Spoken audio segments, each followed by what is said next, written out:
شریعت میں بیوی کو کس بات پر مارنے کی اجازت ہے اور کہاں پر اور کتنا؟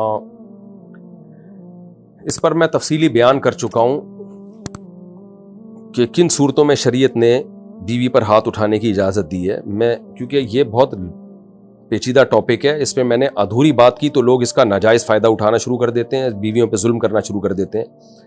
اسلام میں بیوی پہ ہاتھ اٹھانے کو اچھا عمل نہیں سمجھا گیا ہے۔ نبی صلی اللہ علیہ وسلم نے پوری زندگی کبھی اپنی کسی زوجہ پہ ہاتھ نہیں اٹھایا، حالانکہ آپ کی 9 بیویاں تھیں ایک وقت میں، پھر بھی کبھی ہاتھ نہیں اٹھایا۔ تو بعض صورتوں میں بہرحال اجازت دی ہے شریعت نے، اب اس پہ میرا تفصیلی بیان ہے، آپ یوٹیوب پہ سرچ کر لیں، مل جائے گا آپ کو۔ اصل یہی ہے کہ ہاتھ نہ اٹھایا جائے، محبت کے ساتھ رہا جائے، وہ باندھی نہیں ہے، لونڈی نہیں ہے، وہ آپ کی شریک حیات ہے، اس کو رسپیکٹ دیں آپ۔ لیکن بعض صورتوں میں بہرحال شریعت نے گنجائش دی ہے اعتدال کے ساتھ ہاتھ اٹھانے کی، کیونکہ سربراہ کو اگر اجازت ہی نہیں ہوگی کہ وہ اپنا حکم زبردستی منوا سکے تو پھر وہ سربراہ نہیں ہے۔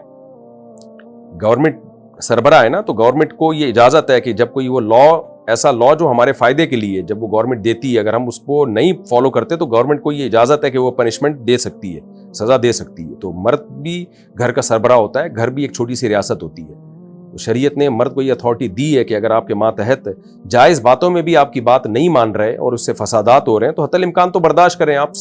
سب گھروں میں سب کچھ اونچ نیچ چلتی ہے، لیکن ایک وقت آتا ہے اس میں شریعت نے پھر اجازت دی ہے، مرد کو یہ اتھارٹی دی ہے، وہ اعتدال کے ساتھ ہاتھ اٹھا سکتا ہے۔ تو اس پر میرا تفصیلی بیان ہے، آپ وہ سن لیں۔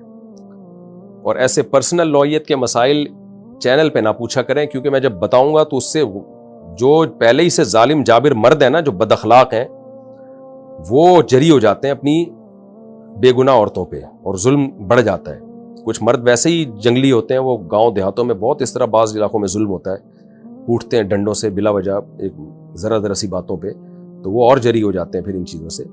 تو ایسے موقع پہ اپنے حالات بیان کر کے کسی مفتی سے اپنے پرسنل حالات کہ بھئی میری بیوی کے یہ حالات ہیں، تو ایسی صورت میں کیا شریعت مجھے اجازت دیتی ہے کہ اس پہ میں سختی کر سکتا ہوں؟ تو پرسنل اپنے حالات کال کر کے یا کسی کو بتا کے، جو ماہر مفتی ہو اس کو بتا کے اس سے شرعی حکم پوچھنا چاہیے، کیونکہ ہر ایک کے حالات دوسرے سے مختلف ہوتے ہیں۔